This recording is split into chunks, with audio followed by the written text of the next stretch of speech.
every night I dream of freedom, and then I open my eyes and I'm in the same familiar jail cell.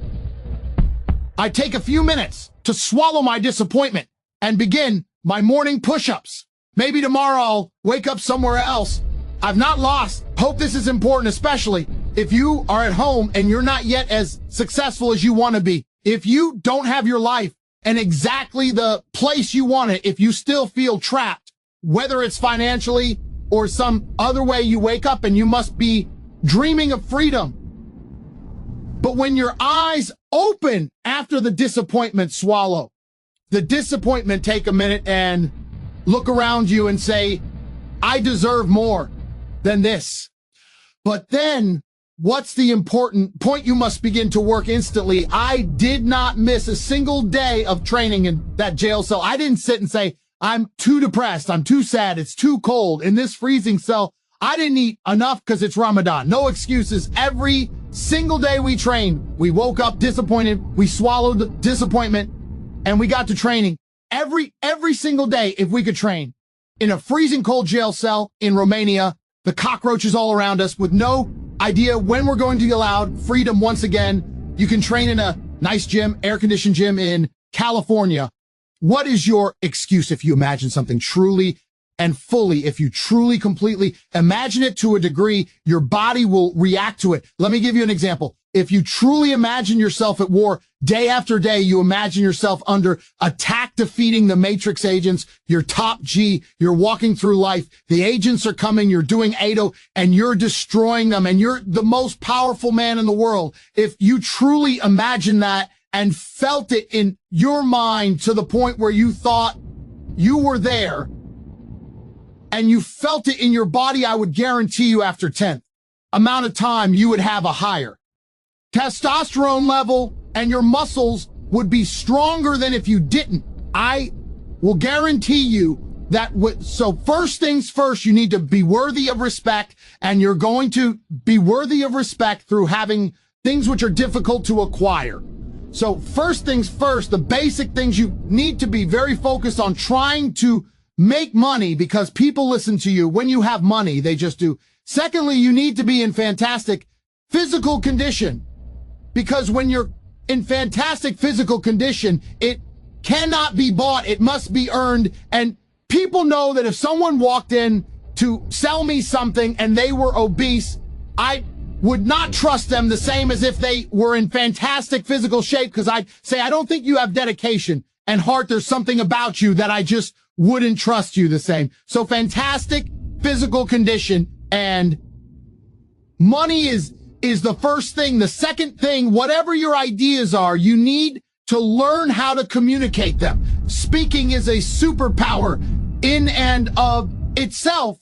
You need to become a fantastic communicator. You need to be comfortable in all realms of communication. You need to be persuasive. You need to be comfortable arguing. You be good at debating. There's a lot of people out there in the world who have ideas that they can't even project into somebody else's mind. How you going to rule the world with that? How you going to get your ideas out there, make an influence if you can't make other people understand exactly what you think? That's the first thing. Second thing, once they understand exactly what you think, you need to make them agree with what you think. These are two different skills, must be practiced and must be learned. If you're 20 years old and you want to change the world, you need to be having endless debates, endless without resorting to name calling, not on Twitter like a dummy in person. And you need to come across in a way that people agree with you. We can go back quickly and talk about the red pill. The difference between me when I talk to girls on these panel shows and every other guy when they talk to girls on these panel shows is when I'm done, all the girls want me, I say the same thing. And by the end, the chicks are in love with me as opposed to saying the same thing and the chicks thinking that's the difference. I project my ideas and I make them agree with my ideas to a point where they're like texting me afterwards. I'm not saying anything different. It's how I'm communicating it. Some you can catch more flies with honey than hurting people. Sometimes you need to be good at everything. You need to have a Swiss Army knife of tools.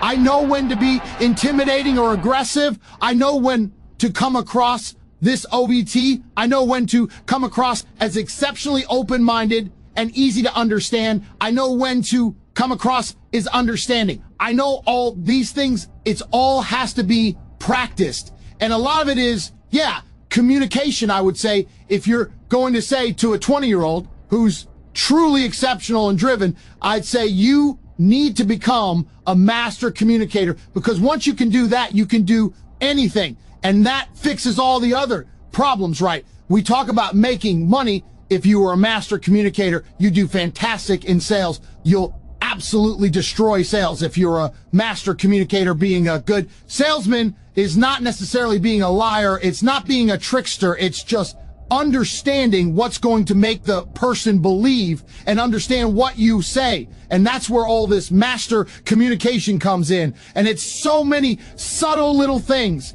Not many people know this, but I used to sell windows. Nobody wants glass and plastic. They already have windows. So you got to find a way to sell them these windows. How do you do that? If I walked in and said, whoa, old you like new windows, and they essentially said, no, we don't need new windows. Our windows look fine. I would say, but what about the security aspect? While looking at their 3-year-old child, and they sit there and go, what do you mean security aspect? And then I talk about how we had the lock 5,000 and their locks are easy to break, as if have glasses and glass. It's all the same anyway. And you'd end up selling the windows. You have to find the triggers in people, but also to be a master at communicating. You also need experiences. We're talking about, you have to live a life. You need a degree of wisdom. And wisdom doesn't always come with age. It comes with life lived. I had a guy message me. This is a long time ago when I used to reply to my own emails too big now, but he said, I don't have any stories. My life's boring. I said, bro, where do you live? He said, in Madrid. I said, bro, ride the train from Madrid to St. Petersburg. Ride the train from Madrid to Vielofo. Do the Trans-Siberian Railway. Cost you like $300. Oh, but what if I get robbed? Exactly. That's exactly the point. What if you get robbed? Now you have a story. Maybe you'll die. Maybe you won't, but you have a story. Don't bring your watch if you got a Rolex. No one wants to rob you anyway.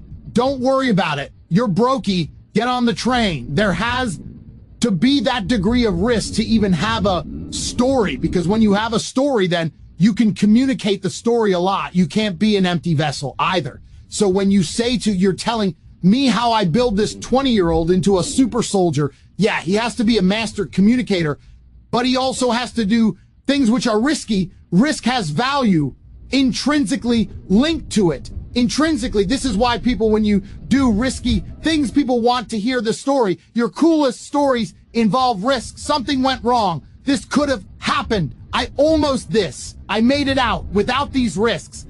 You haven't got it. So I would say to the 20-year-old, do what I did, get in the cage, get in the ring, knock someone out, get knocked out. Train hard. Fighting will teach you everything you need to know about life. You'll learn everything about who you truly are. You learn if you're a coward or not. You learn everything about perseverance and hard work and dedication, everything about being underappreciated. You learn everything about fear. You learn all of it. You learn everything about people. You win a fight, check your phone. Lose a fight, check your phone. You learn all about people. All about women. I learned so much about women through fighting. When I had a fight coming up and I was weight drained and I had barely eaten in weeks and I'd lost all this weight and I had a world title fight and I'm fighting a guy who might kill me and she's complaining about the toilet seat. I learn all about women. You learn a lot about life through these difficult processes and paths. And there used to be for men like a rite of passage in most societies. You have to go through something to become a man, from a boy to a man. But that thing was always difficult. It's always been difficult now. You have to self-induce it, self-inflict it. But if you're going to be a boy and never bring on that self-inflicted rite of passage, how are you going to ever become a man?